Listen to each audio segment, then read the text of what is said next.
Boa noite a todas, boa noite a todos que estão nos acompanhando aqui pelo Instagram nessa quinta-feira. Nós vamos começar mais um bate-papo virtual no meio desse cenário de caos, de pandemia, de fascismo, o mundo todo enfrentando a pandemia e o Brasil, além da pandemia, enfrentando o fascismo. Nosso bate-papo de hoje vai ser com um companheiro, uma figura extraordinária, que tem feito diferença na luta política, na esquerda brasileira, meu amigo Marcelo Freixo, deputado federal pelo PSOL do Rio de Janeiro, que construiu também a sua trajetória no enfrentamento às milícias no Rio, as milícias que hoje dão apoio e sustentam o governo Bolsonaro. Eu vou conversar um pouco com o Freixo sobre esse cenário. Pandemia, fascismo, as manifestações de rua, as iniciativas de unidade para combater o fascismo. Essa tem sido a grande novidade dos últimos dias para cá, tem sido o surgimento de iniciativas mais amplas, de um lado, manifestos contra o fascismo que unem setores diferentes, e de outro lado, a retomada das ruas também pelo antifascismo.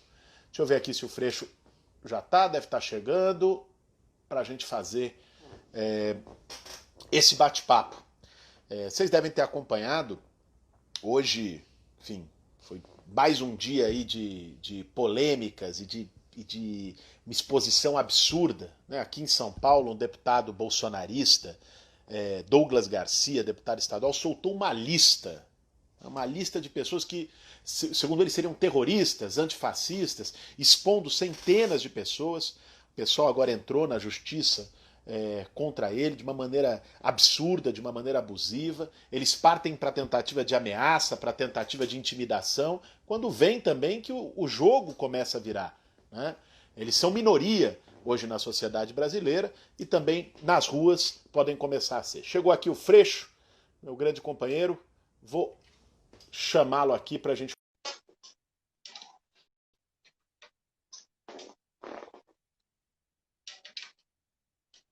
E aí? Fala, Fala, Guilherme. Freixo, meu irmão. E aí, tudo bem? Como é que você tá, cara? Tô bem. Quer dizer, tô bem.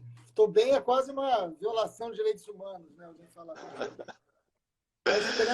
Tá estranho, mas tô me cuidando. E as meninas, estão bem? Também. Quer dizer, desse mesmo jeito, fazendo estranho, fazendo EAD sem conseguir, essa dificuldade toda que toda criançada está tendo também. Meu irmão, que bom falar contigo, que bom te ver. Bom, muito bom. Depois de tanto tempo distante aí, por causa dessa pandemia. Saudade de tomar uma cerveja com você e falar mal do Bolsonaro. Não vai dar para tomar cerveja, mas falar mal do Bolsonaro a gente fala aqui nessa live. Meu irmão, queria começar por aí. Essa nossa live, esse nosso bate-papo. Nós temos vários temas para conversar hoje, a história das manifestações, das iniciativas de unidade da esquerda, mas começar com a tragédia crescente que a pandemia representa no Brasil. Hoje, mais de 1.300 mortos de novo, novamente, segundo dia seguido, o Brasil sem ministro da Saúde efetivado, sem estratégia, sem testagem em massa, sem monitoramento epidemiológico. Esses dias eu vi a ação no Ministério Público Federal, você deve estar acompanhando também através do parlamento, questionando o baixo empenho do recurso, 688 milhões de reais, menos de 6% do recurso previsto para o coronavírus, e 10 vezes mais eles gastaram com emenda parlamentar com o Centrão. Eu queria, meu irmão, que você pudesse... 6,2 bi. 6,2 bi para comprar o Centrão.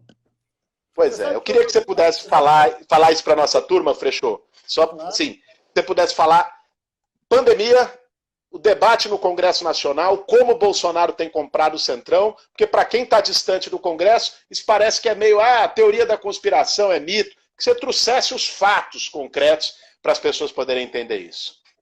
Não, vamos lá que é bom. Só para começar, uma coisa engraçada, eu não abro mão do humor, você sabe disso. Eu fui dar uma entrevista hoje para uma TV espanhola e a mulher foi me perguntar assim sobre as alianças do Bolsonaro. Rapaz, você explicar para alguém o que é Centrão fora do Brasil, você tem que começar dizendo, eles não estão no centro. E eles são grandes. Aí é um negócio de maluco, né? Centrão está em qualquer lugar, menos no centro, né? Então, assim, não tem nada central para eles, né? Eles não estão no centro, eles são da extrema-direita, são vendidos, são corruptos, enfim, mas é um Deus nos acuda explicar para fora do Brasil o que é centrão. Mas vamos lá. Vamos começar pela pandemia, porque eu acho que a gente não pode nunca, em nenhuma hipótese, deixar de falar nisso. E eu acho que a tua consciência é muito importante. Hoje se criou uma polêmica danada, o negócio dos atos, né? Quem é favorável, quem é contra. A gente é contra o fascismo. E essa é a nossa energia. A gente tem que ser contra o fascismo e a favor da vida, que, aliás, são coisas coerentes. Nós somos contra o fascismo, a gente é contra o racismo e a gente é a favor da vida. A situação da pandemia é muito grave. Nós passamos a Itália hoje. Nós já somos o terceiro país do mundo com o maior número de mortes. A gente está atrás apenas dos Estados Unidos e do Reino Unido. Mas vamos passar o Reino Unido em alguns dias. E vamos ficar apenas atrás dos Estados Unidos. Com muita subnotificação, sem testagem e no momento galopante da pandemia. Sem ministro da Saúde e as cidades começando a abrir. Sem qualquer planejamento ou razão de ser. A previsão desse mês é o maior número de mortes. Então, se tem um mês que você não podia abrir, era quando você tem uma previsão de morte. E aí eu vou falar do meu Rio de Janeiro, da minha preocupação. O Rio de Janeiro vive uma hecatombe, né? Eu não quero com isso ser muito bairrista, mas não é uma cidade qualquer, merece um pouco de atenção nacional.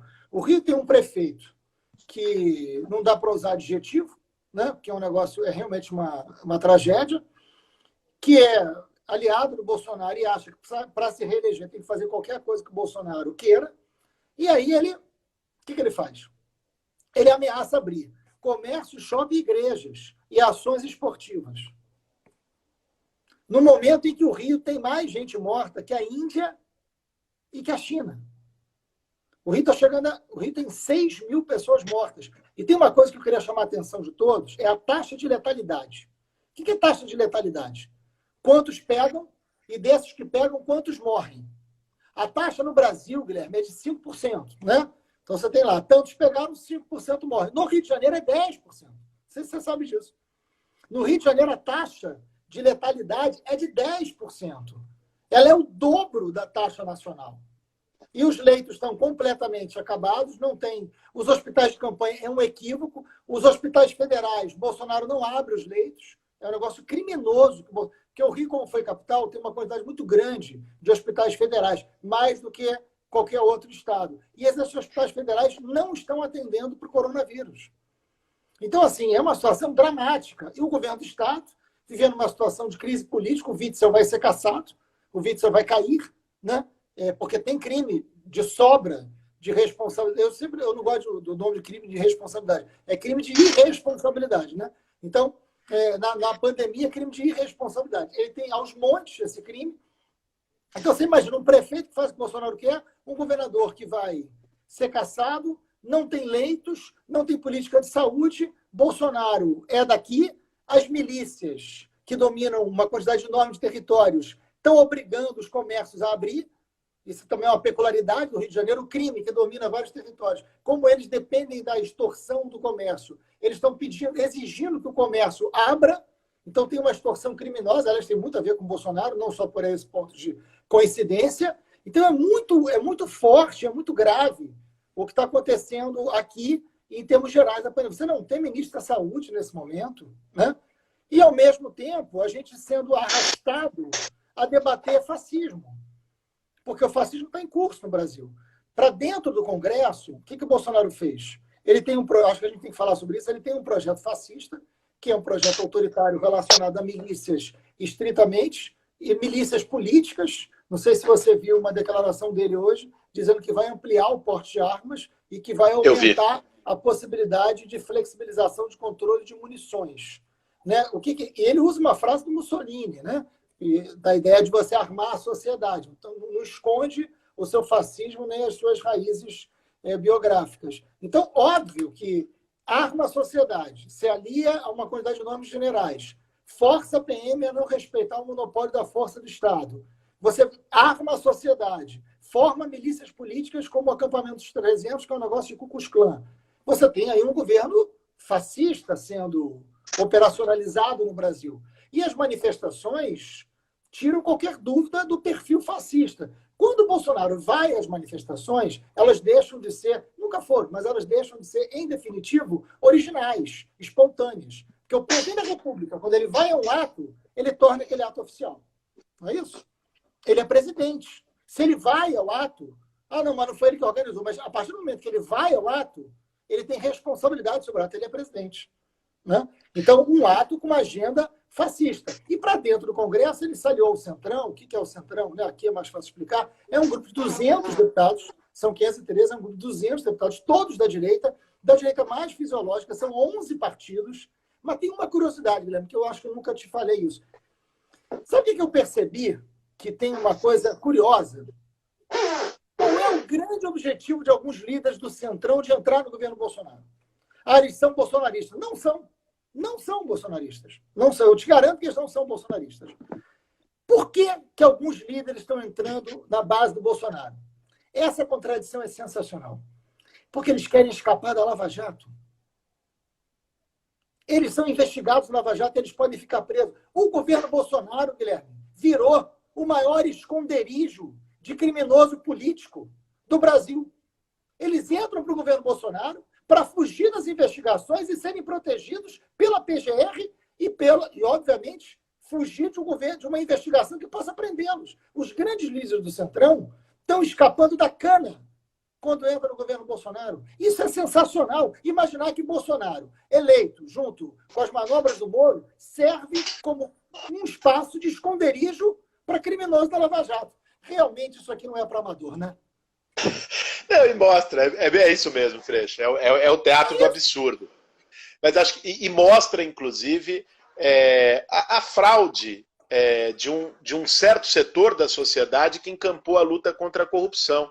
Não é? Porque a luta contra a corrupção é necessária, é legítima. Claro. Nós encampamos e defendemos a luta contra a corrupção. Corrupção é a apropriação do público pelo privado. Né? Agora, aqueles que, em nome de um projeto político autoritário, né, fizeram do seu motivo de vida, né, o ser o baluarte contra a corrupção, agora estão sendo desmascarados como os maiores protetores de corruptos no Brasil. Essa aliança do Bolsonaro com o Centrão é, no mínimo, muito reveladora.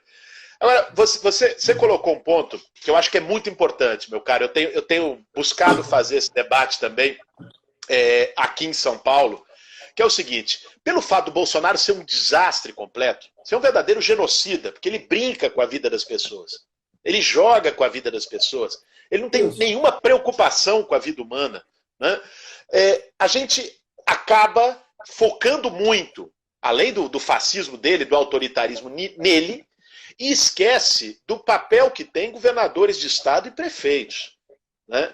Então, muito bem, aqui como aí no Rio, quer dizer, o João Dória, o Bruno Covas, terem adotado uma posição, até por oposição ao Bolsonaro, uma posição de defesa do isolamento, que também já estão flexibilizando. E estão flexibilizando por nenhum motivo sanitário, estão flexibilizando por pressão do empresariado. É importante que se diga. Né? Essa é a grande razão. Agora, uma responsabilidade sanitária. Isso completa. Agora, qual é o tema? Pedir que as pessoas fiquem em casa não basta. Por que a quarentena já não tem funcionado em vários lugares? Porque milhões de brasileiros mais pobres, têm que sair todo dia para comprar o jantar. Tem o cara que trabalha no Uber, que trabalha no Rappi, o cara que cata latinha, que faz um bico na construção civil. Se ele não sair de dia, vai faltar leite para o filho. Né? Ele vai sair. Claro, ele vai sair. Não adianta você dizer para ele fique em casa, simplesmente. O prefeito e governador de estado não é conselheiro. Não pode ser o cara da autoajuda. Tem a caneta na mão. Se ele quer, de fato, que as pessoas fiquem em casa, tem que ter políticas. Políticas de proteção da renda, de complemento do auxílio emergencial, que é importante sempre que a gente falar a palavra auxílio emergencial, dizer que não foi o Bolsonaro que ele queria R$200, foi uma conquista da oposição, você acompanhou isso de muito perto. Né? Não, eu trabalhei em Brasília um mês e meio para isso. A gente ia aprovar 500, em cima da hora ele viu que ia ficar ruim para ele, botou 600, claro que nós aprovamos, queríamos 700, 800, E foi um custo para fazer isso ser pago para 2 pessoas da família queria que fosse um só, e não paga. E cria uma Não burocracia paga, não. para pagar. 20 milhões de brasileiros em análise até hoje. Né? Outros tantos milhões rejeitados sem saber o motivo. Enquanto isso, o velho da Havan, né, estava lá por alguma razão obscura, inscrito e aprovado no cadastro. Agora, como se a sua barriga pudesse ficar em análise, né? Pois é, não pode. Nem a barriga, nem o aluguel, nem a conta de água, nem a conta de luz não ficam em análise. Só uma observação sobre isso, assim. E aí, mais uma vez, o exemplo do Rio de Janeiro, mas que não é só do Rio de Janeiro. O Rio de Janeiro é uma cidade que 1/3 dos moradores vivem em favela. 1/3 dos moradores da cidade do Rio de Janeiro vivem em favelas. Né? Então, a favela é um espaço construído da cidade. Nas áreas periféricas e pobres, porque essa questão da pandemia, ela dialoga demais com a desigualdade. Esse é um vírus que vem de avião, né? É um vírus que vem de avião, um vírus que chega pelo aeroporto, é um vírus que atinge um determinado setor da sociedade antes, mas ele se espalha na sociedade. E o grande drama de agora, essa é a questão central. Por que a gente fala isolamento, isolamento, isolamento, isolamento? Porque vocês querem que a economia pare? Não! A economia vai parar se nós tivermos 100 mil mortos. E vai parar de forma trágica. Ela não vai funcionar com 100 mil mortos. Ela vai parar da pior maneira possível. Não tem como separar economia e saúde nesse momento. É o mesmo planejamento. Não são dois. E aí tem uma questão central. É o momento em que essa pandemia está chegando nos mais vulneráveis. Naquele cara que não pode ficar em casa. Por algumas razões. Primeiro, a área que ele mora não tem saneamento básico. Né? Então ele está mais vulnerável. Muitas vezes não tem água. Você fala, lava a mão. O cara não tem água em casa. Moram 8 pessoas em um cômodo. Falar em isolamento, o cara ficar dentro de casa com 8 pessoas em um cômodo, meu amigo, é complicado. Não vai ficar. E se ficar em casa, não come. Então tem uma vulnerabilidade social que é prefeito, é governador e principalmente presidente, que é a maior responsabilidade de todos, porque é quem pode emitir dinheiro, é quem pode trabalhar com a questão fiscal dos estados, é quem pode resolver esse problema. Essa é a questão.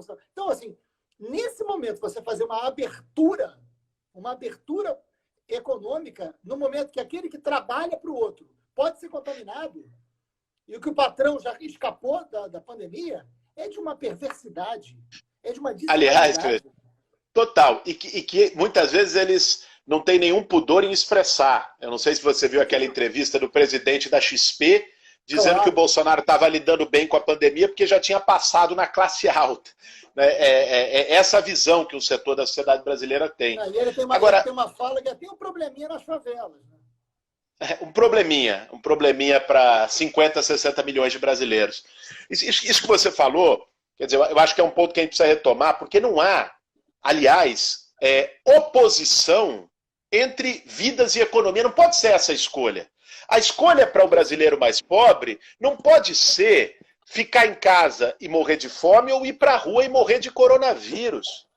Onde deu certo a estratégia de combate ao coronavírus? Quando teve, de um lado, uma política de saúde que fez monitoramento epidemiológico, localizou os focos de contágio, nos focos de contágio fez testagem em massa, isolou a partir da testagem e, a partir disso, você conseguiu fazer, por exemplo, com que a China tivesse menos mortes que São Paulo e menos mortes que o Rio, o país mais populoso do mundo. Simples assim. Né? E do ponto de vista social, para você sustentar esse isolamento, você tem medidas de proteção do emprego, ou seja, paga a folha salarial com contrapartida de não demissão nos setores atingidos, de renda básica, de suspensão de pagamento de conta de água, de conta de luz, de gás, de aluguel. Né? Você teve uma série de medidas sociais que permitiram que a quarentena funcionasse.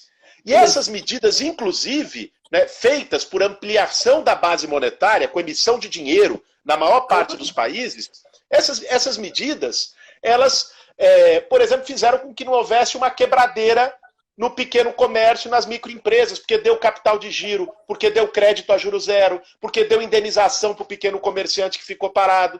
Então, a mesma linha de combate à pandemia e de garantia do isolamento segurou uma quebra maior da economia.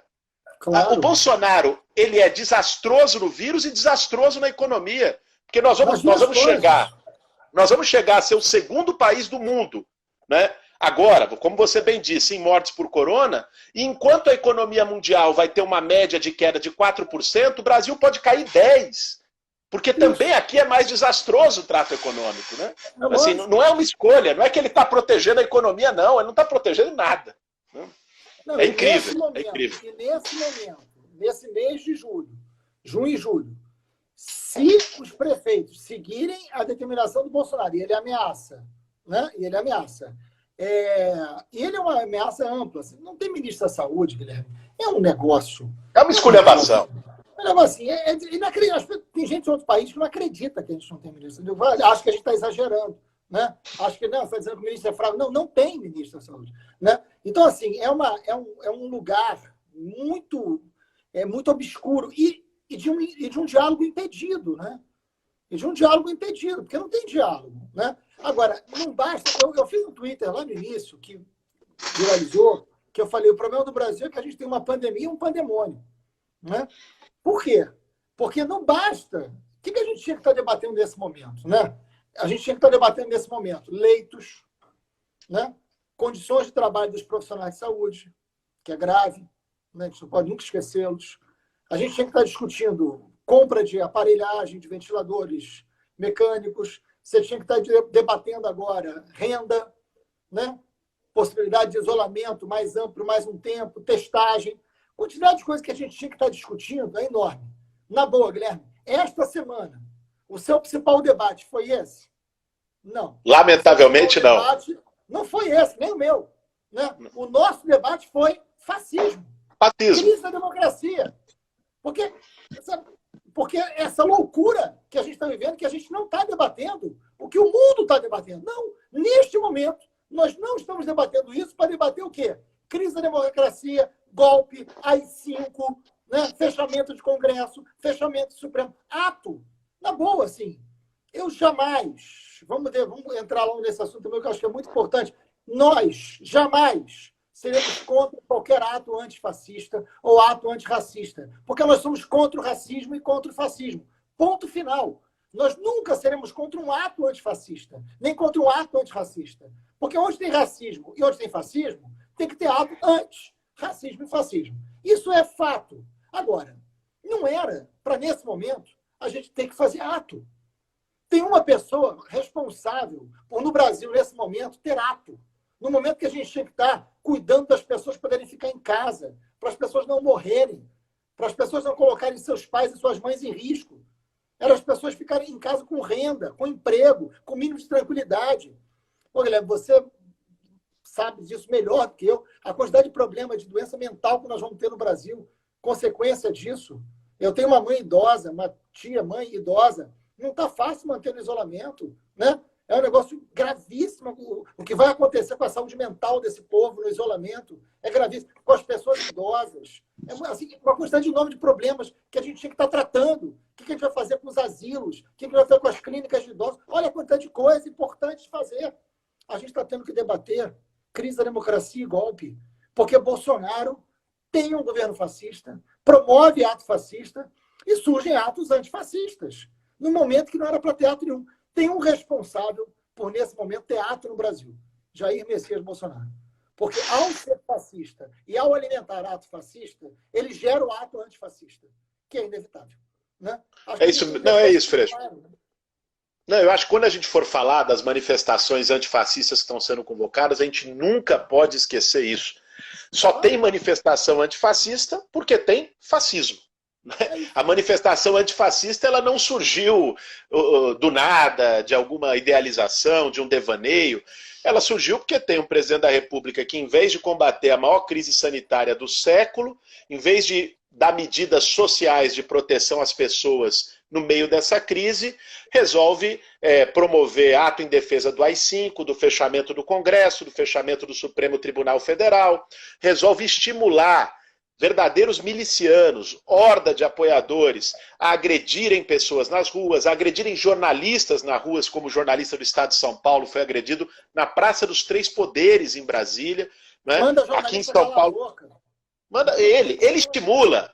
Né? Ele estimula. Ele, como presidente da República, quando toma esse gesto, quando ele diz um cala-boca, o seguidor dele né, se sente autorizado a dar uma porretada. Né? Então, ele dá a senha. E é assim que o fascismo funciona, com essa linguagem de sinal trocado. Né? Agora, o que acontece, Freixo? Eu acho que esse é um debate que a gente precisa fazer, porque muita gente também está aqui nos comentários perguntando. É um debate, lamentavelmente, ao invés de discutir medidas sanitárias, depois de um dia de mais 1.300 mortos, nós vamos ter que discutir esse tema provocado pelo Bolsonaro.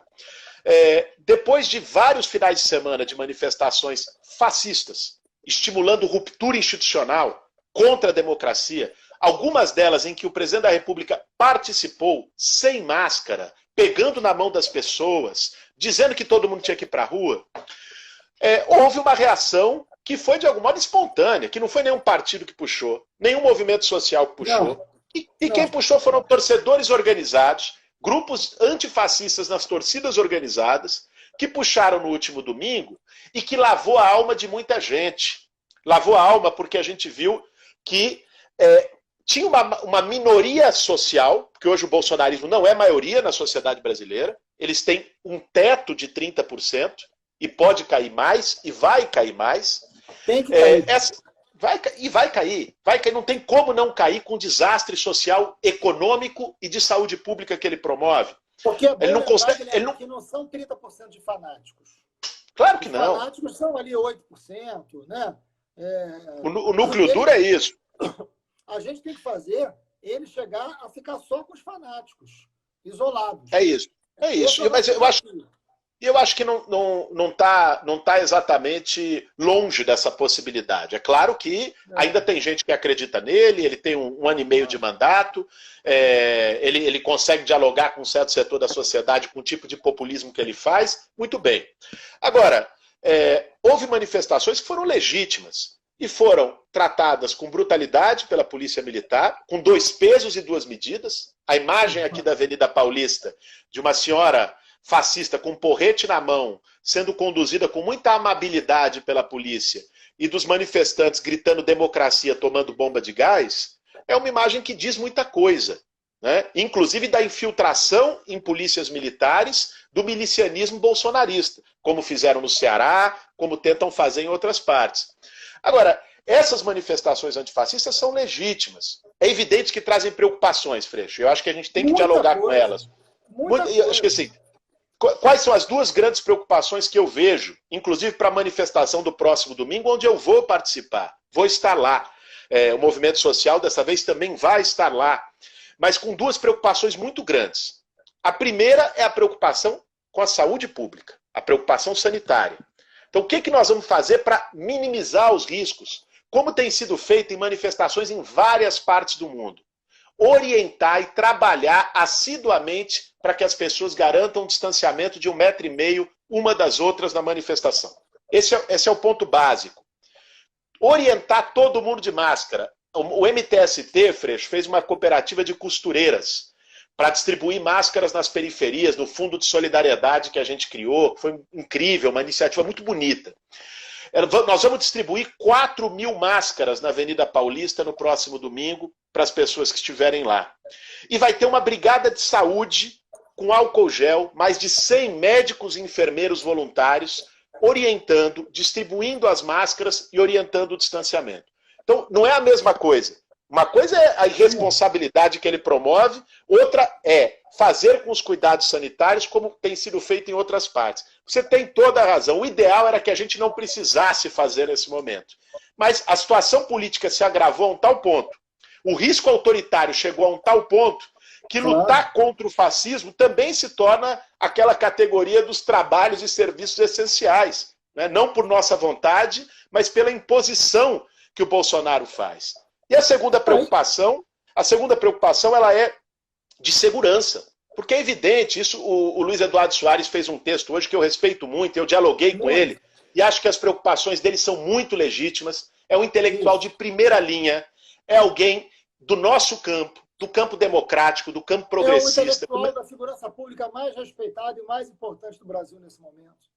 É isso, é alguém que merece todo o nosso respeito em qualquer tipo de debate que se faça.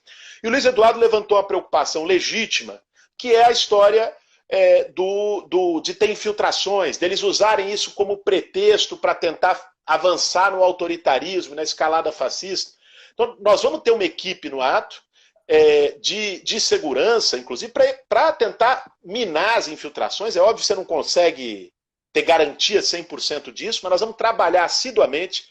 Todos os organizadores do ato, desde os torcedores organizados, o Movimento Negro, a Frente Povo Sem Medo, estão colocando claramente que é uma manifestação pacífica, que o conflito não nos interessa, né? Então, nós vamos trabalhar nessa linha para minimizar os riscos e só estamos indo na rua no domingo porque não há outra forma.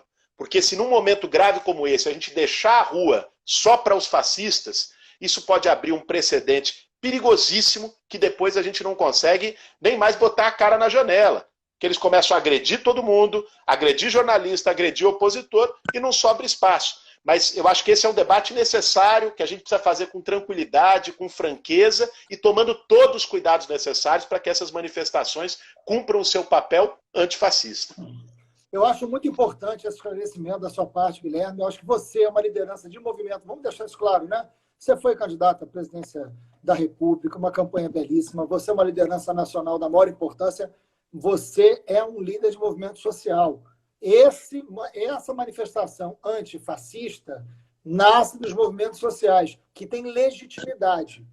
Tem preocupação? Tem. Vai ser igual em todos os lugares? Não. Eu tenho uma preocupação enorme com qualquer manifestação no Rio de Janeiro. Primeiro, pela capacidade muito maior de infiltrados. Segundo, pelas ações de milícia. Terceiro, por quantos setores da polícia podem estar cooptados por um projeto bolsonarista, evidentemente. Né? Não são todos, a gente sabe disso, mas tem preocupação. E segundo, que pode não ter esse nível de organização que os movimentos conseguiram em São Paulo. Então, claro que é uma preocupação grande. Claro, o Rio tem 6.000 pessoas mortas. Né? O Rio tem uma taxa de letalidade... Não, mas eu sou jovem e vou para a passeata. Tá bom. Mas você tem que tomar cuidado, porque se você for contaminar, você pode contaminar sua mãe, sua avó. Isso pode ser fatal. A gente tem que falar sobre isso. A gente não pode ser... Porque a pandemia, às vezes, eu acho que ela gerou um desgaste tão grande, foi tão exaustivo, você ficar trancado em casa e ficar ouvindo só falar de pandemia. Que chega um momento que as pessoas assim, não aguento mais falar sobre isso. Preciso falar de outra coisa. Vamos falar de fascismo. E aí é como se você não tivesse mais a pandemia. Nós temos a pandemia. Ela é grave. Todo cuidado é pouco. E que bom que em São Paulo consegue um nível de organização. E vamos deixar claro, hoje me ligaram e falaram o seguinte, mas o que você acha? Os partidos políticos, quem que é a favor, quem que é contra? Eu falei, isso não tem a menor importância. Porque quem organiza isso não é partido político. Essas manifestações não têm protagonismo de político A, B ou C, de partido A, B ou C. Essas manifestações nasceram das ruas da luta antifascista de quem não quer o fascismo no Brasil. Que não deveria acontecer. Vamos insistir. Nenhum movimento deveria acontecer nesse momento. A gente devia estar falando sobre saúde, a gente devia estar falando sobre isolamento, a gente devia estar falando sobre leito, mas nós temos um presidente fascista. E vou deixar claro uma coisa para quem fala isso. Ah, vocês não estão respeitando as eleições. Eu estou. Eu estou respeitando as eleições. Você está, Guilherme. Porque quem não respeita a eleição é quem rasga a Constituição. Bolsonaro ganhou uma eleição e ele tem a obrigação de cumprir o que está escrito na Constituição. E ele não faz. Participar de uma... Eu tenho feito debates com deputados da base bolsonarista, falo a mesma coisa para todos eles. Falei, vem cá, se o senhor ou a senhora participam de ato que está escrito fechamento do Congresso, entrega seu cargo, entrega seu mandato. Porque não pode um deputado ou uma deputada participar de um ato pelo fechamento do Congresso. E seja coerente, entrega o mandato. Porque se é contra o Congresso funcionar, por que você é deputado? Você está lá para quê? O Bolsonaro não precisa de você, não. O Bolsonaro já está entregando o cargo para o Centrão. Né? Eu até debati ontem, Freixo, eu até debati ontem na CNN com um deputado bolsonarista, o General Girão. Eu falei para ele, olha, general, você toma cuidado, porque ele estava defendendo o Bolsonaro tanto, eu falei, ó, já teve um monte que foi excomungado, que defendia o Bolsonaro até debaixo d'água igual você, e virou inimigo da milícia digital. Foi só incomodar o Carluxo 1 milímetro. Você tem que tomar cuidado também. É perigoso ser bolsonarista hoje em dia, né? Eu participei de um debate ontem com a Bia Kiss. E aí eu falei, olha, o Bolsonaro sempre defendeu a ditadura. Aí ela falou o seguinte, Bolsonaro nunca defendeu a ditadura. Eu falei, deputada, para o seu bem, não repita isso. Porque ele não vai gostar. E você vai perder espaço no governo se disser que ele não gosta da sua governo, né? E aí chegou um momento, chegou a ser engraçado. E tem uma hora que ela falou assim, nunca participei de um ato que pediu o fechamento do Congresso. Eu falei, deputada, eu não sabia que a senhora tinha ido para o ato errado. A senhora saiu de casa e pegou o ato do lado errado da rua. Assim, eu vou mandar uma foto para a senhora para mostrar que ato que a senhora foi. Só não sabia que tinha sido por engano. Né? Porque é um negócio inacreditável. Como é que a pessoa... É um nível de disfarçatez. Como é que diz que participou de um ato que nunca pediu fechamento do Congresso? A convocação do ato é para fechar Congresso, fechar Supremo, intervenção militar. Que coisa mais fascista? Então, tem ato. Tem ato, porque os caras estão falando em intervenção militar, em AI-5. Os caras estão falando de fechar Supremo. Os caras não aceitam ser investigados, e é correta a investigação do Supremo sobre fake news. E eles sabem que eles não resistem. Eles não resistem a uma investigação de fake news, Guilherme.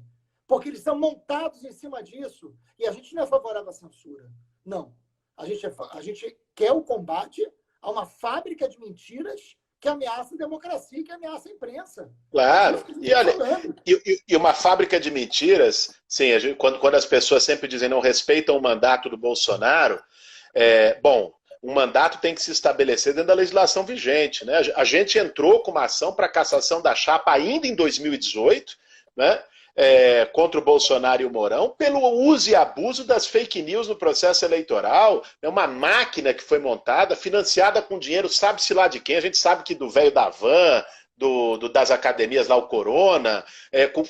Sim, mas hoje tem um gabinete de ódio estabelecido dentro do Palácio do Planalto. Eles não desmontaram a máquina que foi usada na eleição. Tem ilegalidades flagrantes. Então, assim, questionar a investigação em relação a fake news é um escárnio, mero escárnio. Agora, Freixo, eu queria... Como o Instagram nos limita no tempo, a gente não vai poder ficar 2 horas aqui, a gente não está na mesa do boteco, tomando uma cerveja sem limite. Infelizmente. Eu queria tocar um outro ponto contigo, que eu acho que também é uma das polêmicas que aconteceram esses dias no campo da oposição ao bolsonarismo. Uma delas foi a das manifestações, que eu acho que a gente já conversou aqui. A outra foi a dos manifestos. Né? Houve uma iniciativa que eu considero muito boa, de várias figuras, algumas de artistas, de jornalistas, de gente que não é da política, né? Mas que construiu iniciativas de fazer... esportistas? Você viu eu vi, excelente. Isabel do Vôlei, eu quero mandar um beijo para Isabel do Vôlei, minha grande amiga, foi uma pessoa muito importante. A Isabel me ligou ontem e falou o seguinte, gente, essa coisa de fazer manifesto é muito chato, não sei como é que vocês aguentam. Todo mundo quer mexer no texto, todo mundo quer fazer. Eu falei, você não sabe de nada. Tá no começo. Mas os esportistas ontem foi incrível, sensacional.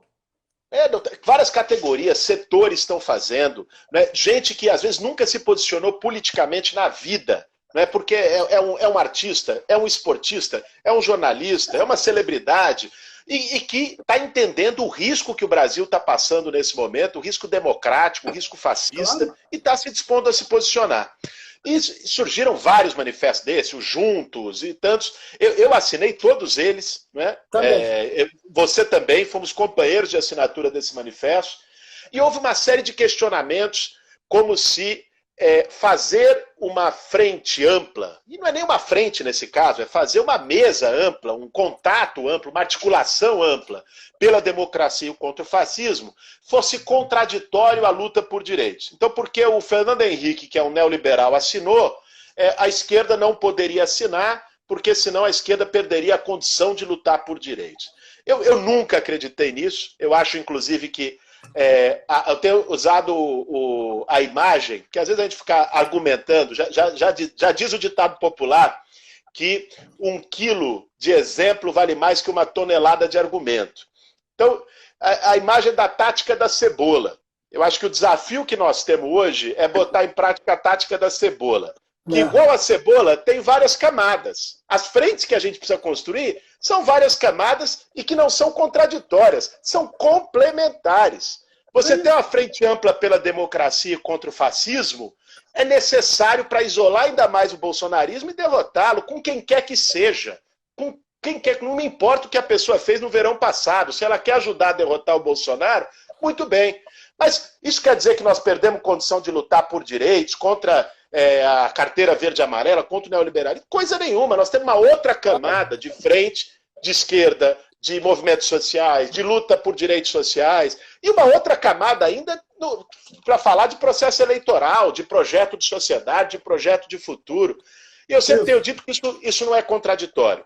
Eu sei que você tem uma posição muito parecida, a gente tem confluído nessa posição, mas eu queria que você falasse, até pela polêmica que isso tem gerado dentro da esquerda. Eu acho que essa polêmica ela é menor, inclusive, ainda bem, né? Não é hora das pessoas tentarem ser lembradas e tentarem ocupar espaços pensando na sua autopromoção. Eu acho que a gente está num momento que se exige um pouco de grandeza, né, Guilherme? O cara querer fazer polêmica no negócio para lembrarem que ele existe é muito ruim. Então, na verdade, assim, a ideia de somos 70%, a gente sabe que não é simples. Porque nós não somos 70%, quem dera que nós fôssemos 70% progressistas. Bolsonaro não teria ganho a eleição. Né? Mas nós somos 70% contra o fascismo, já é muito. Eu acho assim, qual é a imagem que eu gosto de lembrar? A imagem das diretas já. Eu acho que a imagem, eu sei que tem uma galera aqui que não estava ainda no mundo, não era nascida. Né? Eu, inclusive. Eu era. Mas o movimento das diretas já, ele foi um movimento importante. Por quê? Você pega o movimento no momento em que a ditadura está realmente acabando, e a ditadura não acabou, a ditadura acabou com luta, muita luta, mas você precisava de uma eleição direta para consolidar o fim da ditadura. Quem queria uma eleição direta? Todo mundo que lutou contra a ditadura. Né? Todo mundo que queria democracia. Este palanque das diretas já, década de 80, que foi uma década muito rica em termos de movimentos sociais, né? Cabia a todo mundo. Mas a emenda do Dante Oliveira, a luta pela direta já, não foi vitoriosa no resultado da emenda. A eleição não foi direta. Mas se a eleição fosse direta, como foi em 89, 89 foi a primeira eleição direta depois da ditadura, né? Todo mundo que estava no palanque pedindo eleição direta concorreu um contra o outro. Mas era preciso ter eleição para um concorrer contra o outro. Então, são dois momentos distintos.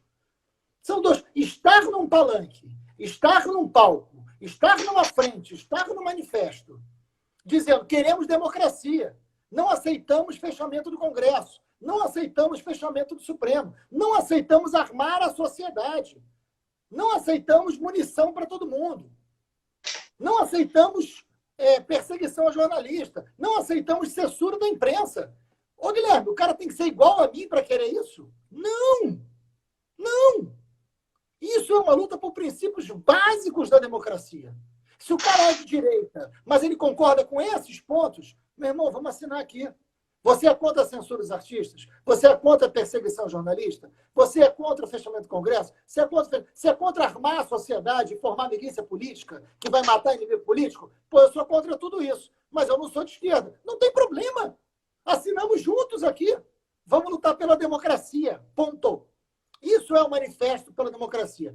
Então vocês vão fazer uma aliança com a direita para disputar a eleição? Não. Isso é outra coisa. Aí, garantindo a democracia, garantindo as instituições, vai ter eleição, ganhamos Bolsonaro, Bolsonaro foi reduzido a pó, Bolsonaro foi reduzido a 8% de maluco, de gado, que segue o Bolsonaro, tem até alguns aqui mugindo aqui, é isso, beleza. Né? Então, vamos lá, vamos disputar a eleição estabelecendo a democracia. Aí, cabe a nós ter um projeto político que derrote o projeto fascista. Porque Bolsonaro é um líder fascista. O que nós não podemos é ficar buscando líder para derrotar um líder fascista. Você é uma liderança, Dina é uma liderança, Haddad é uma liderança, Ciro é uma liderança, Manuela é uma liderança. Nós temos inúmeras lideranças extraordinárias. Você é uma liderança. Né? Temos lideranças extraordinárias. Mas nós temos que ter um projeto que derrote o fascismo, que todos nós possamos defender esse projeto. Ou em uma única candidatura, ou em candidaturas que tenham minimamente este projeto alinhado. Temos que ter essa grandeza. São dois momentos distintos, cacete. Né? Um é para derrotar Bolsonaro para garantir a democracia. Ponto. O outro não. O O outro é projeto, já com a democracia estabelecida, vamos disputar projeto de sociedade, concepção de Estado, se é SUS, se a educação é pública. É isso, aí é projeto. Aí é projeto de governo, projeto de Estado. Enfim, a gente tem muita clareza nisso, né? Eu acho que é muito isso, meu irmão. Assim, é evidente que para a gente poder derrotar o fascismo, nós também temos que mostrar uma outra alternativa que não seja o fascismo. Agora, a gente apresentar um projeto de sonho, um projeto de esperança, um projeto de futuro, que, aliás, a pandemia abriu, Freixo. A pandemia, ela traz um aprendizado. Porque você pega, há 4 meses atrás, você imagina, no ambiente tóxico que estava o debate político brasileiro e mundial, você imagina que alguém ia estar falando de sistema único de saúde? Né? Ter sistema público de saúde virou quase um consenso internacional. Parte da tragédia norte-americana tem a ver com o fato da saúde lá ser 100% privada, de não ter SUS nos Estados Unidos. Né? Além de ter um presidente sociopata igual o Bolsonaro. Né? Agora, a ideia de uma onda solidária que também veio, as várias campanhas de solidariedade, as iniciativas de solidariedade. Depois eu quero bater um papo contigo para te contar o que eu tenho visto, Freixo, andando, assim, eu só tenho quebrado a quarentena para fazer parte da campanha de solidariedade que o MTST coordena, um fundo solidário. Chegou a R$1 milhão. Parabéns. É incrível. Maravilhoso. 200 toneladas de alimento, distribuiu 50 mil máscaras, e você vai na casa das pessoas, Freixo, assim, é uma coisa extraordinária, é dura, Claro. mas ao mesmo tempo assim, você vê o quanto essa onda solidária vai mudando, vai fazendo com que a sociedade tenha que refletir valores, debater destino. Né? E isso deve criar um aprendizado de um projeto de futuro que a gente precisa discutir. Agora, isso não pode ser contraditório com o desafio de garantir a democracia brasileira. Até porque isso só é possível com democracia, com ambiente democrático, com liberdades democráticas. Nós não vamos fazer uma revolução solidária no meio de uma ditadura, no meio de um fascismo. Isso é impraticável. Agora, meu irmão, nós estamos chegando aqui ao fim da nossa live, mais de 2.000 pessoas, agradecer a todo mundo que está, inclusive agradecer... Muito obrigado. Agradecer os nossos bolsominions de estimação, que sempre vêm comentar nas lives, não sei se nas tuas também, Freixo, nas minhas, assim, são cativos nas lives para comentar. Eu guardo sempre, eu sou favorável à política de cota, né? Eu sou favorável à política de cota, então eu sempre reservo uma cota para o pessoal do Mumumu. Tem mimimi e tem Mumumu, né? Mumumu é a galera... O pessoal do Mumumu, sempre frequenta. Mas assim, como eu acredito na luta pedagógica, eles ficam aqui xingando, mas acabam ouvindo alguma coisa. Quem sabe não evolui. Quem sabe. Agora, eu queria colocar um último ponto para o nosso bate-papo, meu irmão, que são as eleições municipais. A gente foi muito claro aqui que dizer que frente pela democracia não quer dizer frente eleitoral, né? Que é importante que o processo eleitoral seja um momento para enfrentar o fascismo, para derrotar o bolsonarismo, mas também para apresentar projeto de cidade, direito à cidade, projeto de país, novos valores, questão da saúde pública, como sair dessa crise imensa sanitária, social, econômica. Você, que era um candidato, melhor candidato, eu não tenho a menor dúvida, não só da esquerda, mas o melhor candidato para governar o Rio de Janeiro, pela experiência, pelo conhecimento da cidade,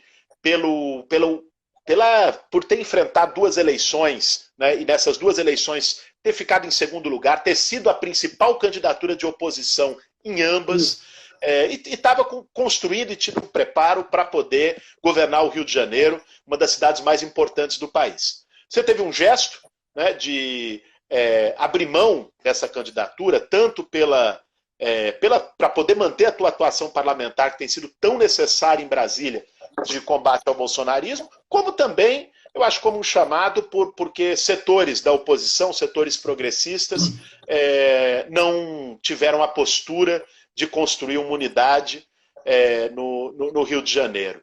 Eu queria que você pudesse falar um pouco disso. Você sabe, nós também estamos discutindo aqui em São Paulo, né, a minha pré-candidatura junto com a Luísa Erundina. Estamos começando a discutir, ainda tem um debate partidário, um debate dentro do PSOL, ainda tem um debate com a sociedade.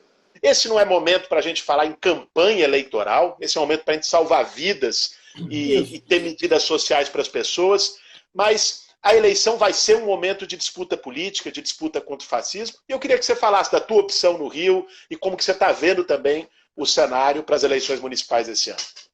Bom, primeiro eu queria começar dizendo que eu sou um entusiasta do seu nome, né, que nesse momento é uma pré-candidatura e, por mais que esteja próximo da eleição, está tão longe no sentido das dificuldades que a gente enfrenta, né, mas eu sou um entusiasta muito grande, eu espero que reúna essa unidade que eu acho tão importante em prol da democracia. E acho que vai ser muito importante para a cidade de São Paulo e para a democracia brasileira, tudo que você representa e traz. Quero tornar isso aqui público e você sabe que você pode contar comigo. Agora, Obrigado, no Rio de Janeiro, Guilherme, eu fui candidato 2 vezes, né, em situações muito adversas. Em 2012, eu tinha feito a CPI das milícias, já convivia com uma ameaça muito grande, eu ainda não sabia conviver com a ameaça. Lamentavelmente, você vai ganhando experiência, né, em viver com a ameaça, mas ali ainda era muito difícil para mim. Concorri com a reeleição do Eduardo Paes naquele momento. Eu, Rodrigo Maia e Eduardo Paes. Rodrigo Maia teve 3% dos votos, eu tive 28% dos votos. E o Eduardo ganhou a eleição porque o Rodrigo teve muito pouco voto e acabou ganhando, porque, enfim, os outros candidatos foram muito mal votados. Mas foi uma experiência de um projeto de cidade debatido nos territórios. Foi muito importante, muito rico, né?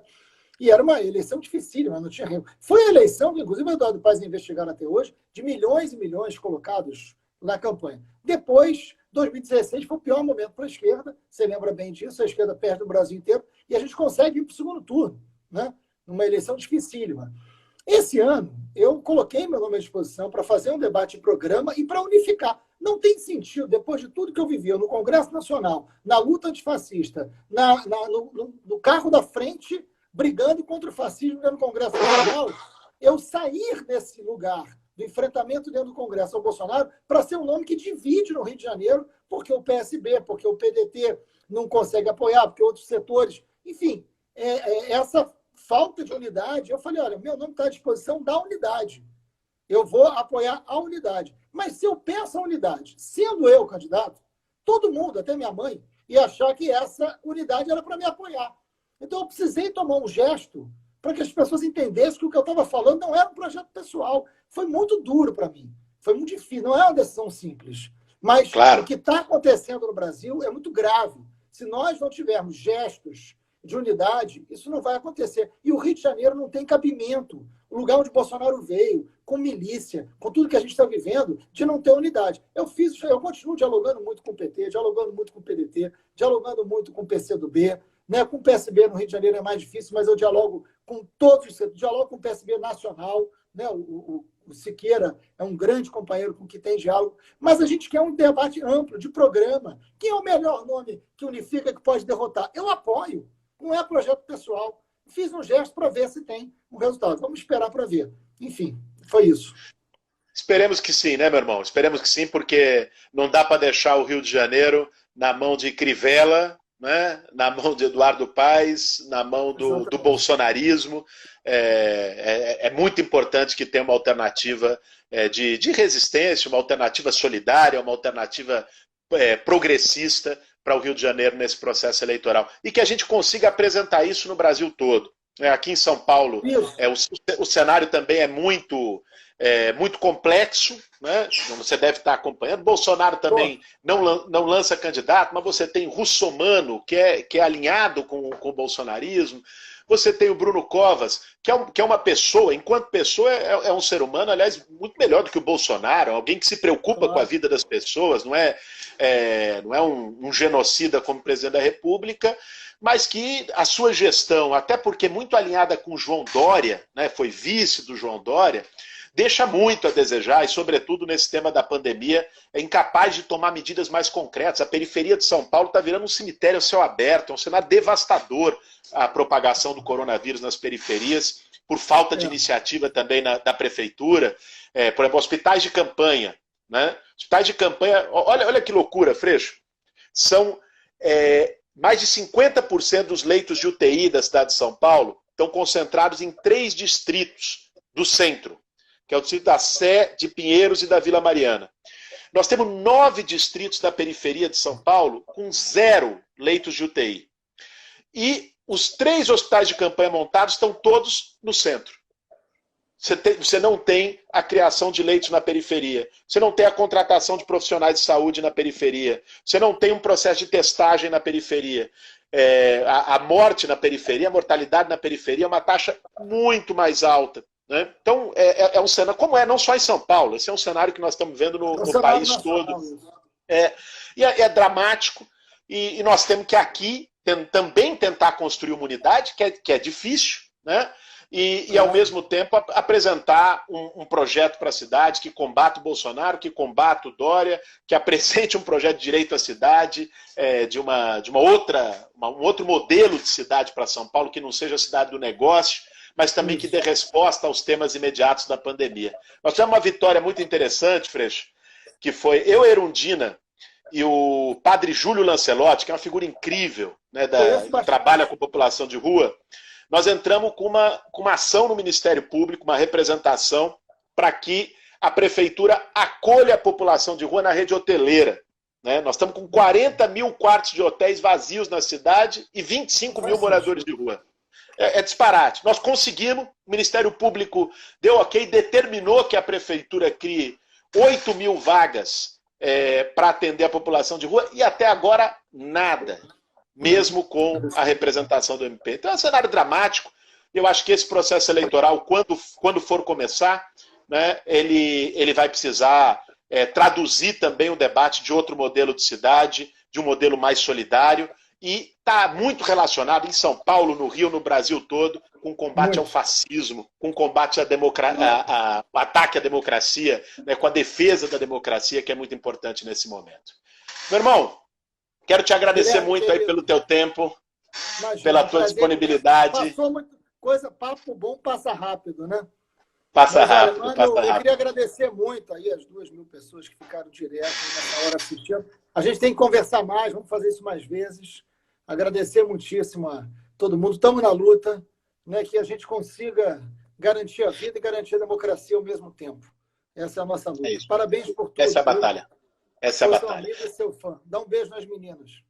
Doce, meu irmão, estamos muito juntos. Parabéns pelo trabalho incrível no Congresso Nacional, pelo protagonismo que você assumiu, pelo papel aí de ir para cima dos bolsonaristas e, ao mesmo tempo, ser proativo em medidas concretas para salvar o nosso povo. Tamo junto, Freixo. Valeu, meu irmão. Somos 70%, vamos chegar a 80% em breve. Com certeza. Valeu, meu irmão. Até a próxima. Valeu, gente.